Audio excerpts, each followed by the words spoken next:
Alhamdulillah ala ni'amihi al-zahirah wal batinah, qadiman wa hadisan.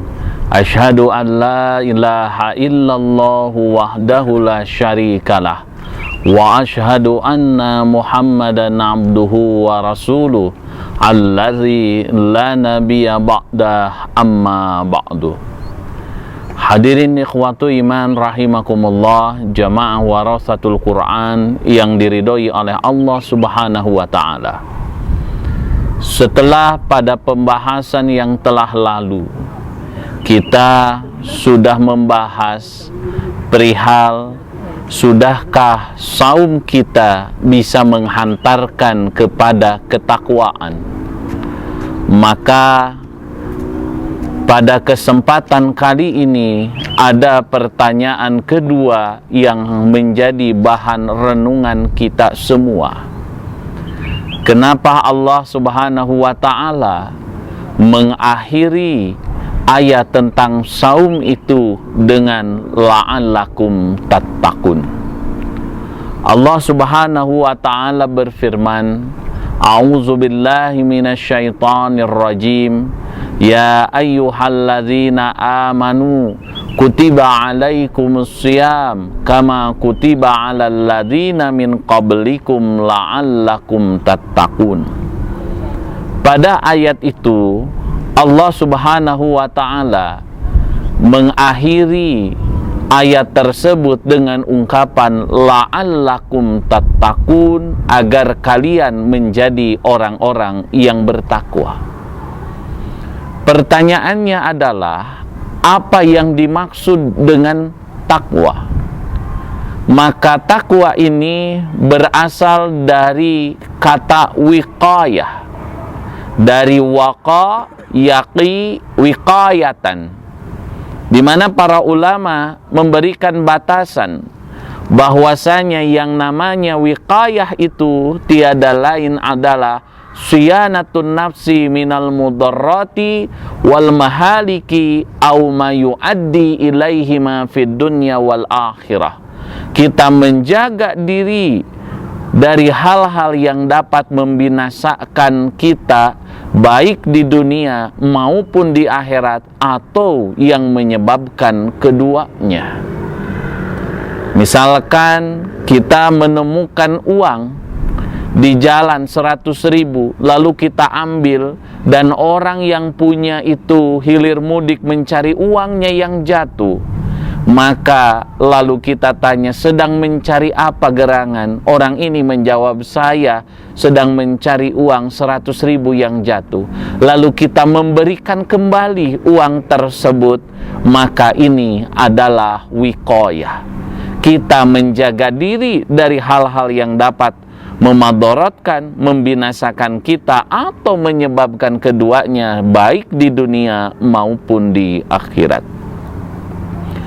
Atau misalkan kita buka Sahih Al-Bukhari, dalam kitab Luqatah, di antara hadis yang dimuat oleh Imam Al-Bukhari tiada lain adalah peristiwa di mana Nabi SAW beliau menemukan sebutir kurma di jalan.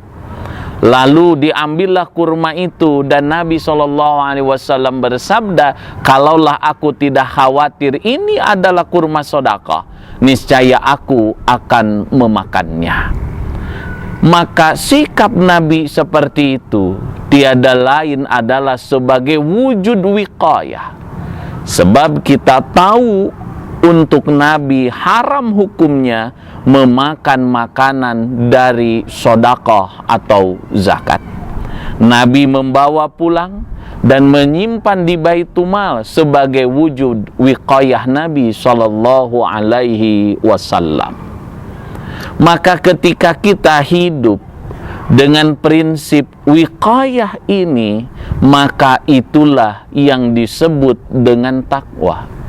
Sehingga para ulama menjelaskan takwa itu tiada lain adalah ja'lun nafsi fi wiqayatin, yaitu tiada lain adalah menempatkan diri berada pada wiqayah, menjadikan diri berada pada wiqayah, maka inilah yang disebut dengan takwa.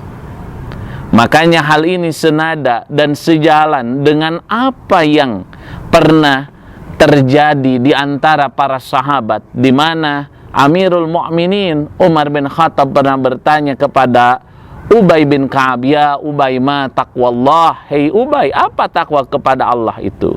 Maka jawab dari Ubay bin Ka'ab, "Wahai Umar, apabila kamu berjalan di satu jalan yang gelap gulita, banyak yang namanya duri, bagaimana engkau akan berjalan?"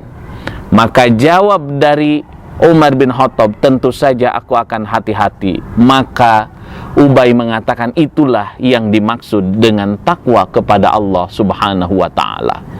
Maka diharapkan ketika saum kita benar, munculnya sikap wiqayah dalam diri. Lalu pertanyaan kedua, kenapa Allah akhiri ayat itu dengan ungkapan la'allakum tattaqun? Memang sebenarnya apa yang akan Allah janjikan kepada orang-orang yang dengan saumnya ini bisa mencapai gelaran takwa?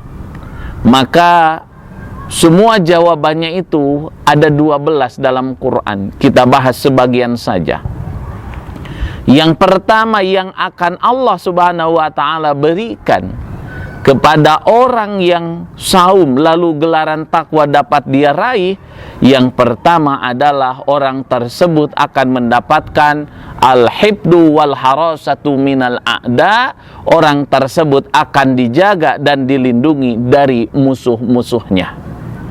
Allah Subhanahu wa ta'ala berfirman di dalam Al-Quran, "Wa in tasbiru wa tattaqu la yadurrukum kaiduhum syai'an."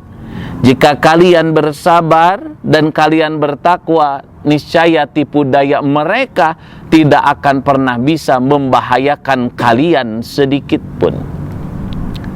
Yang selanjutnya adalah Allah akan memberikan at-taqyid wan nusrah. Allah akan memberikan bantuan dan pertolongannya. Allah berfirman, "Innallaha ma'al muttaqin." Sesungguhnya Allah Subhanahu wa ta'ala itu bersama orang-orang yang bertakwa. Ketika yang menjadi backing itu adalah Allah, maka sejahteralah hidup orang tersebut. Di mana Nabi Ibrahim alaihissalam tidak tahu ketika dia dilemparkan ke dalam api, Ibrahim hanya berdoa, "Hasbunallah wa ni'mal wakil." Lalu apa yang terjadi? Allah berfirman, "Ya naru kuni bardan wassalaman ala Ibrahim." Hei api, jadilah dingin dan selamatkanlah Ibrahim. Pertolongan Allah itu ada kalanya tidak masuk akal tapi kejadian. Ibrahim dibakar 3 hari 3 malam, tidak meninggal dunia. Malahan keluarlah air dari api itu, keluarlah makanan dari api itu dengan ungkapan, "Ya naru kuni bardan wassalaman ala Ibrahim." Maka dengan saum yang benar-benar, lalu takwa dapat diraih, maka insya Allah kita akan menjadi hamba yang mendapatkan pertolongan dari Allah Subhanahu wa ta'ala. Yang selanjutnya adalah Allah akan memberikan kepada kita semua al-khuruj minasyiddah warizqu minal halal, jalan keluar dari kesulitan dan diberi rezeki dari arah yang halal. Allah Subhanahu wa ta'ala berfirman, "Wa may yattaqillah yaj'al lahu makhraja wa yarzuqhu min haitsu la yahtasib." Barang siapa yang bertakwa kepada Allah, niscaya Allah Subhanahu wa ta'ala akan memberikan rezeki, memberikan jalan keluar bagi setiap kesulitannya, dan yang kedua adalah rezeki dari arah yang tidak disangka-sangka. Di dalam tarikh kita mengenal ada seorang sahabat yang diberi gelar Saifullah, pedangnya Allah. Siapa? Yaitu Khalid bin Walid. Beliau pernah mengepung satu benteng 4 bulan lamanya, masih belum bisa ditaklukkan. Sedangkan perbekalan logistik sudah mulai berkurang, dari jenderal sampai prajurit hanya tinggal sepotong roti. Karena lapar, Khalid pun mengeluarkan roti tersebut. Ternyata dari kejauhan ada seekor anjing yang sudah memperhatikan gerak-gerik Khalid itu. Baru saja roti mau dimasukkan ke dalam mulut, maka sekonyong-konyong seekor anjing mengambil, menggigit roti Khalid bin Walid dan lari. Lalu oleh Khalid dikejarlah anjing itu. Ternyata anjing itu sudah membuat lubang dan masuk ke dalam benteng. Ketika itu Khalid sujud syukur kepada Allah Subhanahu wa ta'ala. Kenapa sujud syukur? Karena inilah jalan keluar yang selama ini dicari-cari. Maka pembelajaran hikmah al-muta'aliyah, hikmah yang tinggi dari kisah Khalid itu apa? Terkadang rahmat Allah itu berkulit musibat. Musibat bagi Khalid rotinya diambil oleh anjing, tetapi musibah ini adalah rahmat sebagai wasilah orang Islam bisa menaklukkan benteng itu. Jadi marilah kita jadi orang yang bisa menjaga husnudzon kepada Allah Subhanahu wa ta'ala. Wa yarzuqhu min haitsu la yahtasib, dan Allah akan berikan rezeki dari arah yang tidak disangka-sangka. Dalam kitab Musnad Abu Dawud At-Tayalisi diterangkan ada seorang bapak punya anak 4, semuanya diberi harta yang sama. Singkat cerita dari hadis yang panjang itu, yang ke-1, ke-2, ke-3 anaknya menjadi orang yang kaya raya, sedangkan yang ke-4 pekerjaannya hanya mengurus bapaknya yang sakit-sakitan. Bapaknya meninggal dunia, seluruh hartanya habis. Karena dia sudah menikah, kewajiban mencari nafkah. Orang ini pun akhirnya turun ke sungai, mudah-mudahan mendapatkan ikan. Terbesit dalam hati, baiknya dalam kondisi seperti ini dapat ikannya banyak besar-besar, tapi Allah takdirkan cuma dapat 1 kecil lagi. Lalu ternyata bagaimana yang terjadi? Yang terjadi itu tiada lain adalah yang namanya ikan tersebut diberikan kepada istrinya. Dan ketika itu dibeleklah perut ikan tersebut istrinya seraya tasbih takbir. Lalu suaminya datang, ada apa bu? Pas dibuka ternyata ada 2 mutiara yang sangat indah. Dan akhirnya wasilah mutiara tersebutlah orang ini bisa hidup sejahtera. Bagi Allah mudah. Bagi Allah tidak akan ada yang tidak mungkin. Selama kita menjadi hamba-hamba yang bertakwa, bagi Allah sangat mudah memberikan kita rezeki dari arah yang tidak disangka-sangka. Hadirin ikhwatu iman rahimakumullah, jamaah warasatul Quran yang diridhoi oleh Allah. Yang selanjutnya tiada lain adalah Allah akan memberikan mahabbatullah, cintanya Allah Subhanahu wa ta'ala, di mana Allah Subhanahu wa ta'ala berfirman, innallaha yuhibbul muttaqin, sesungguhnya Allah Subhanahu wa ta'ala mencintai hamba-hambanya yang bertakwa. Ketika Allah sudah cinta, maka dalam hadis riwayat Muslim diterangkan Allah umumkan ke seluruh yang namanya penghuni langit dan seraya berfirman, hei Jibril, umumkanlah olehmu, sesungguhnya aku mencintai hambaku yang itu. Barang siapa yang menyakiti dia, sama dengan menyakiti aku. Ngajak perang sama dia berarti sama dengan bagaimana? Sama dengan mengajak perang kepada aku.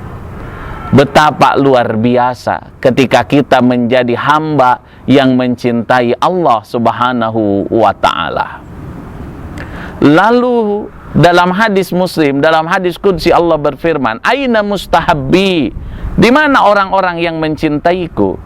Al yauma udilluhu yauma la dhilla illa dhilli, hari ini aku akan naungi mereka yang tidak ada naungan kecuali naungan dariku. Nah, hadirin ikhwatu iman rahimakumullah, selain akan mendapatkan mahabbatullah, kecintaan Allah Subhanahu wa ta'ala, selanjutnya tiada lain adalah kita akan mendapatkan yang namanya maghfirah.